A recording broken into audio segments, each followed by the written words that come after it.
Model Citizen is a new podcast from the Niskanen Center that explores big new ideas in politics and policy with leading voices in their fields, and me, Will Wilkinson.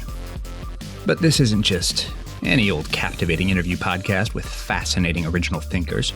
Model Citizen has a unique premise and theme, that we each have a duty as citizens and neighbors to try to make our subjective maps of reality, our personal mental models of the world, as accurate as we can manage.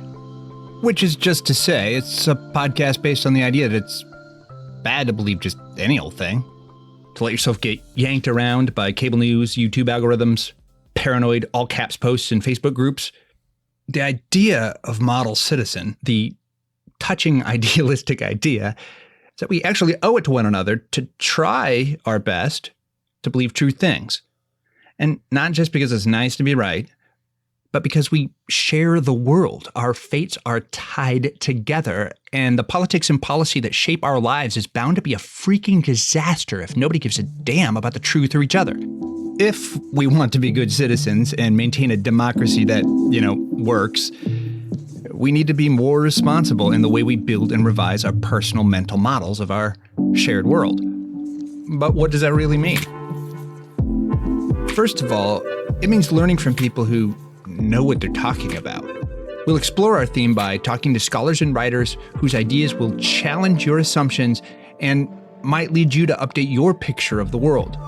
We'll get right to the meat of hot new ideas, but we'll also examine our guests' histories and habits of thought, how they arrived at their ideas, mistakes they've made, people and methods they've come to trust and distrust, and how they've changed their minds and why. But why another podcast? These are facts, and facts don't care about your feelings. Well, it's true, isn't it? The facts are the facts, like it or not. Yeah, but so what? Here's the trouble. Our feelings, our interests, our hopes, our allegiances, and group loyalties, they care a lot about what we accept as fact.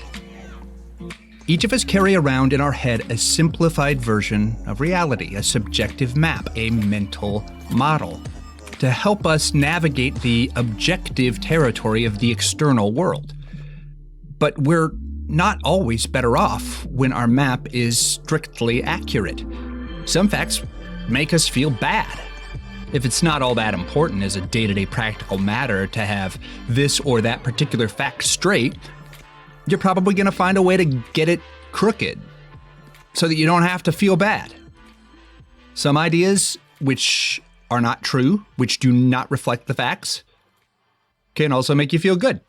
And sometimes that's because believing this or that particular unfactual thing makes you a little more popular, makes people you care about like you a little bit better, or makes the folks on your religious or political or cultural team see you as one of them, as the kind of person they can count on. One of us.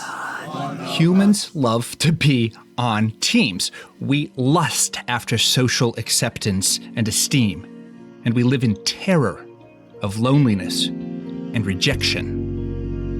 Compared to meeting these deep-seated social needs, things like objectivity, truth, accuracy, the facts, have at best a secondary value. And that's a fact. And facts don't, never mind. The point is, we're social beings. More than that, we're cultural beings. We learn. We don't build our mental models out of firsthand empirical experience. Mostly we just inherit them. And there's really no alternative to that. We experience only an infinitesimal fraction of the world firsthand. We've never been to Mars or to heaven, never seen Antarctica or a flu virus with the naked eye. None of us were there to witness the Constitutional Convention or the exodus of the Jews from Egypt. But that doesn't stop us from including beliefs about all these things in our mental models of the world.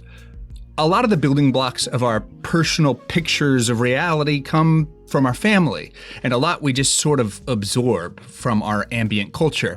But there's also friends, there's church, There's school teachers, books we've been assigned or that have been given to us or that we stumbled upon in the library or the bookstore. Whole wings of our mansions of ideation come from trusted people we consider to be experts, or from sources of information we're taught to see as reliable, like the New York Times or Fox News, or Prager University, where that Ben Shapiro clip comes from. Hell, from Ben Shapiro himself. But that points directly to the difficulty. In a climate of acrimonious partisan polarization and, what amounts to cultural Cold War, our judgments about who merits trust, about who counts as a legitimate expert, tend to mirror and reinforce our political affinities. And those, in turn, tend to reflect the accidents of our birth and upbringing.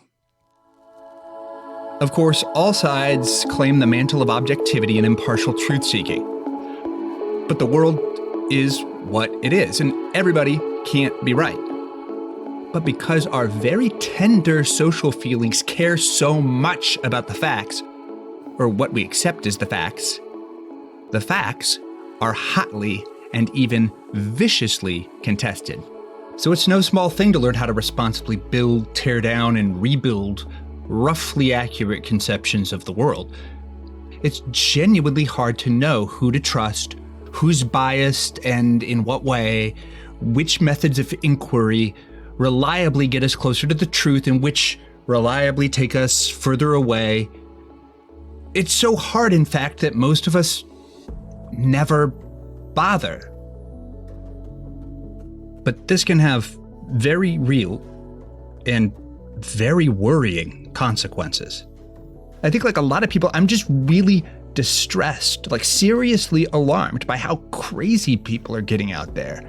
I mean, people fly QAnon flags and Trump boat parades. It's nuts. The fact that you know what I'm talking about is nuts. I'm saying that we are already involved in this war. It's not a race war, but it's a low intensity war between biocultures and civilizations. Teenage guys go on YouTube looking for videos about how to do push-ups and end up on the page of some Swedish Nazi bodybuilder. We live in a world where Facebook or YouTube algorithm really might radicalize your little brother or your grandma. Your dad's mind really could get trapped in a hysterical partisan cable news bubble. Maybe it already has. I know a number of people who claim to know such dads. We've got state-sponsored disinformation, just a crazy proliferation of crackpot conspiracy theories, just really regular and frequent science denialism, and just outright propaganda coming straight out of the government. All of it's become a depressingly ordinary feature of American life. I think it's not crazy to suspect that this kind of rampant unreason is a pretty big reason why it's not a great time in America. I mean, just for example, we have a highly contagious virus running riot through the American population. Nearly 200,000 Americans have been killed. And I personally know people who will tell you that it's fake, that it's overblown, that masks don't work.